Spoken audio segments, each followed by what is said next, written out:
going to like raw hair, and I wouldn't recommend it to the people that don't want to put in that extra time, because raw hair need TLC, guys.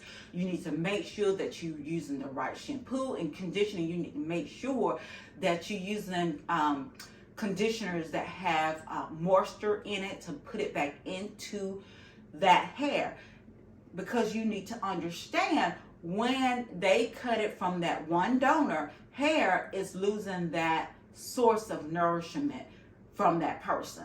So you need to make sure that you take your time and deep conditioning, and if you do that, it's going to last a very, very long time. It responds with the weather, with the elements, because it's human hair. So if you get raw hair, sometimes people don't like it and they think that it's bad hair because they don't know what raw hair actually looks like. You look at virgin hair beside some raw hair, it is a big difference.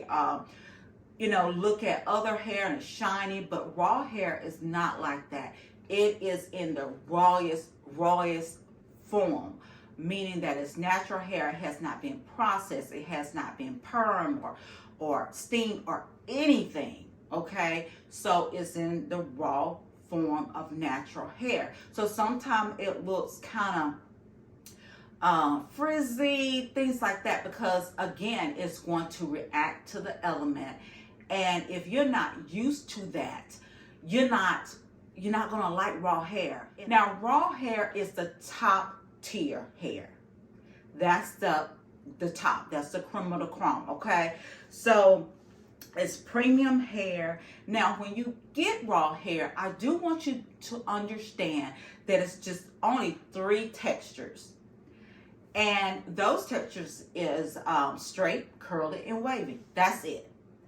That is your raw hair. So if you're talking to a vendor and they say, well, I have raw hair and it's deep curly, it is kinky and all that. No, that's not raw hair. Raw hair is only going to be 3 textures, and that's straight, curly, and wavy. That's it. Okay? That's it. So if they're offering you all these different patterns that they, make, that's not raw hair. I'm not saying that it's not good hair, but it's not raw hair. The first time I used raw hair and I didn't know exactly what it was because I wasn't familiar. Now you're talking about maybe 10 years ago. And I went in, and what I told them, give me your best hair. And I was told the best hair is raw hair. It was expensive, but I do want you to understand that it lasts me for a very, very long time.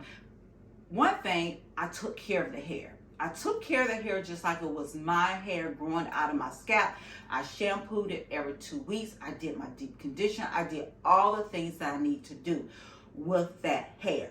But also, because I am in Georgia, the humidity is crazy in Georgia, okay? So, I could go out, my curls looking good, and then it start to kind of swell up. But because I like big hair anyway, I really didn't mind. But I do want you to be informed with raw hair, you really need to give it TLC. And a lot of people think because it costs more than virgin hair that, hey, it's going to be less maintenance. But that's not true. That's not true at all, guys. You need to make sure that you take time and do what you need to do to get the much longevity out of the hair. You need to make sure that you maintenance the hair properly. Another thing with raw hair, now raw hair is from one donor. One donor. That bundle is going to be for one donor. So what they do is they pull that person's hair up in a ponytail and they cut it. They bind that so you have your cuticles, they're in line, they're intact, okay? And then they take that hair and they put it on a weft and they sell it, okay? That's it. The only thing that they're going to do with that hair They're gonna shampoo it, make sure it's no lice or nicks or anything else like that. But they're not going to put any kind of heat. They're not going to process the hair with any kind of chemical. It is raw. Cuticles are intact. They're in line. So it's going one way from the root to the end. The cuticles are laying. So that's why you don't have to worry about the tangles. You don't have to worry about the hair matting. When I purchased raw hair in the past, I never had matting at all. Never. I promise you, it was wonderful. But again, I took care of it. It's going to be very minimum shedding. Again, I'm going to go back to my experience. I saw some shedding because even when you comb your natural hair, you're going to have some type of shedding. But it was very minimum type of shedding. Now, guys, I don't recommend this hair for everyone. Yeah, shocking. But I don't. They don't like that. They want it to be really shiny and silky. So if that's what you're looking for, and you're looking for all your curls or all your wave to be, uniform, this is not the hair for you. If you want hair that is going to be low maintenance, this is not the hair for you. I'm just being honest. With raw hair, you need to give it some TLC, just like you do your natural hair growing from your scalp.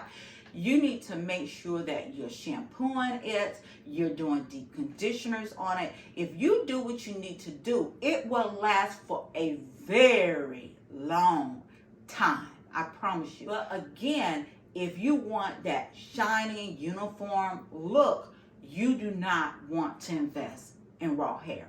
You're going to be very disappointed because you think that because it costs so much, it's going to be less maintenance. And that's not true, okay? But raw hair, it is really, really good hair.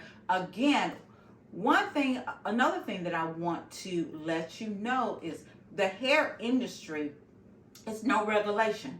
So we don't have FDA, you don't have any kind of government agency telling them these are the regulations that you have to go by, but because there's no regulation with the hair industry, they can put anything on that label. They can. And I don't want you to be fooled or deceived with different vendors because, some vendors they're just not truthful. I hate to say it because I've dealt with some. So that's why you need to take a moment, educate yourself before you reach out to any vendor, okay? Again, guys, always wear your crown with confidence. Thank you for joining me. Until next time, love you.